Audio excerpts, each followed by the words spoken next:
जब पांडव तथा कौरव राजकुमारों की शिक्षा पूर्ण हो गई तो उन्होंने द्रोणाचार्य को गुरु दक्षिणा देना चाहा। द्रोणाचार्य को द्रुपद के द्वारा किए गए अपने अपमान का स्मरण हो आया और उन्होंने राजकुमारों से कहा, राजकुमारों, यदि तुम गुरुदक्षिणा देना ही चाहते हो तो पांचाल नरेश द्रुपद को बंदी बनाकर मेरे समक्ष प्रस्तुत करो। यही तुम लोगों की गुरुदक्षिणा होगी। गुरुदेव के इस प्रकार कहने पर समस्त राजकुमार अपने अपने अस्त्र शस्त्र लेकर पांचाल देश की ओर चले। पांचाल पहुंचने पर अर्जुन ने द्रोणाचार्य से कहा, गुरुदेव, आप पहले कौरवों को राजा द्रुपद से युद्ध करने की आज्ञा दीजिए। यदि वे द्रुपद को बंदी बनाने में असफल रहे तो हम पांडव युद्ध करेंगे।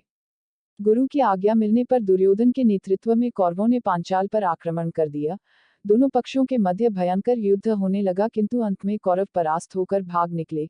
कौरवों को पलायन करते देख पांडवों ने आक्रमण आरंभ कर दिया।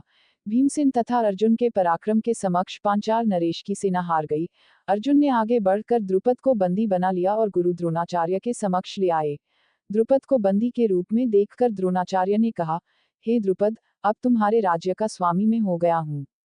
मैं तो तुम्हें अपना मित्र समझकर तुम्हारे पास आया था, किंतु तुमने मुझे अपना मित्र स्वीकार नहीं किया था। अब बताओ, क्या तुम मेरी मित्रता स्वीकार करते हो? द्रुपद ने लज्जा से सिर झुका लिया और अपनी भूल के लिए क्षमायाचना करते हुए बोले, हे द्रोण, आपको अपना मित्र न मानना मेरी भूल थी और उसके लिए अब मेरे हृदय में पश्चाताप है। मैं तथा मेरा राज्य दोनों ही अब आपके अधीन है, अब आपकी जो इच्छा हो करें। द्रोणाचार्य ने कहा, तुमने कहा था कि मित्रता समान वर्ग के लोगों में होती है, अतः मैं तुमसे बराबरी का मित्र भाव रखने के लिए तुम्हें तुम्हारा आधा राज्य लौटा रहा हूँ।